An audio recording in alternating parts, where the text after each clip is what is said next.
Fluid movement in games are incredibly satisfying, like Spider-Man's web swinging or wall running in Titanfall, where movement transcends mere traversal and becomes a language, a rhythm, a vital part of the gameplay tapestry. Most major games nowadays usually have you just walking or running from point A to point B and a stamina bar if you're lucky. Indie games have picked up the slack where recent AAA games are lacking in terms of movement, like the Pathless where timed arrows give you a boost, or Ghost Runner with its sliding, dashing and wall running. Shooters, while there's a dime a dozen, only a few of them actually nail the feel and gameplay that's actually engaging, like Doom Eternal with its fast-paced movement and arena shooting which feels intense and nail-biting. I mean, who needs a nail clipper anyway? But the one game that stood out to me recently is Rollerdrome, which I feel marries the two gameplay elements, movement and shooting, so organically that they feel symbiotic. It almost feels like someone mashed Doom with Tony Hawk's Pro Skater. So let me, Vamsy from Players Narrative, tell you why Rollerdrome is awesome, which you probably never played. One of the first things you notice about Rollerdrome is its comic book-esque art style. Graphics, while great to look at and be admired, its artistry can be outdone by age. Look at Uncharted 4, which looks miles better than the first one, but Hollow Knight and its upcoming sequel almost look identical, which goes to show that great art style will last longer than graphical fidelity. They aren't just eye candy either, as Rollerdrome's visual art style lends itself to represent gameplay elements in a clear and distinct manner, and without confusing the player with visual clutter or noise. Each sniper's laser sights are clearly crimson and turn white when it's about to hit you. Mines have clear radius of explosion, health drops or missiles and other gameplay elements have unique colours to clearly telegraph their purpose, like being hit or an enemy dying or even your health being low.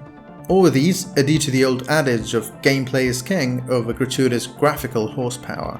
Now most games either use VFX or smooth animations to make up for the lack of responsive controls and in-depth movement. Death Stranding is a game about delivering packages efficiently, but the minute-to-minute gameplay about crossing a terrain, which is interesting at first, is made easier with the tools you unlock as you progress through the game.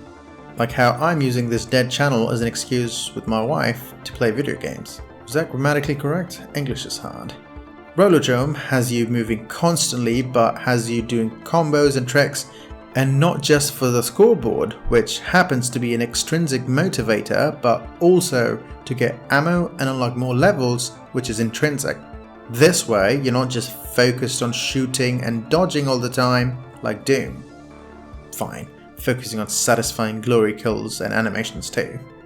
Remembering to pull off particular tricks whilst being bombarded with projectiles in an arena surrounded by half-pipes is like trying to juggle when someone is actively tickling you. Does it make sense that enemies drop health and you magically gain ammo as you do tricks?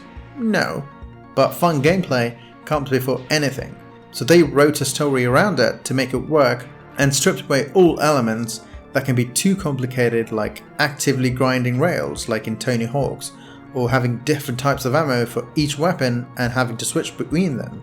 This way the core gameplay shines harder than Jeff Keighley when he sees Kojima. Just like Mario, where jump is used for platforming and killing Goombas simultaneously, Rollerdrome has a hyper focus on its core mechanics where one verb is used to do two things, like grinding on rails or performing tricks in the air and replenishing your ammo at the same time. The game gradually unlocks weapons as you progress and teaches you to perform useful tricks as part of the progression. For example, in the first couple of levels you learn to perform the perfect dodge, which is when you dodge at the last second. Neo would be proud. But the game gradually makes you learn super reflex, which is when you use reflex time after a perfect dodge to do more damage. This is combat depth within the mechanics that the player already knows, and not by adding more actions to the player to do. That's breadth, by the way. External factors also add to the equation of balancing both shooting and skating, like remembering to dodge a sniper whilst keeping track of a beam sniper who will constantly beam you with flames, leaving a trail behind. Also, don't forget the warhead who shoots homing missiles that follow you around the arena. Ugh, I hate that guy so much. But all of this only feeds into the positive feedback loop as you struggle in the beginning, but when you replay those early levels later on to complete the challenges you couldn't, you will dominate and feel like John Wick on rollerblades, and they're only punctuated by boss fights.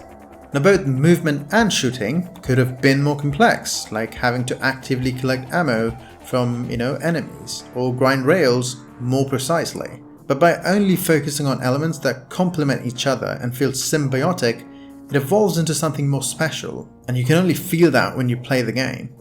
The mostly static enemies who hardly move, or the automated momentum where you just keep moving forward, and the shared ammo pool all lend themselves to a better gameplay overall, which will make you a better player. I mean, I'm pretty badass, but you might suck, so I don't judge. And we haven't seen anything fun like this in the AAA scene, like Sunset Overdrive, Titanfall, Mirror's Edge, Splatoon. Death Stranding, like I said before, gets way too easy and generic after a few hours. Basically a walking simulator, but the interest is dead, so walking dead? So if you find yourself yearning for a game that doesn't take itself too seriously, a game where movement is a language and combat is just, a dance, try no-scope 360ing into a neon-soaked world of Rollerdrome. It's a reminder that sometimes the simplest mechanics woven together with a dash of brilliance can create an experience that's just pure unadulterated fun. That's a tough word. It's a bloodsport game. You enjoyed Hunger Games for the violence, right? Anyways, thanks for watching, subscribe if you want to see more stuff like this, and like the video if you did. Maybe share if you really care. I'm good with rhymes, aren't I? Laters.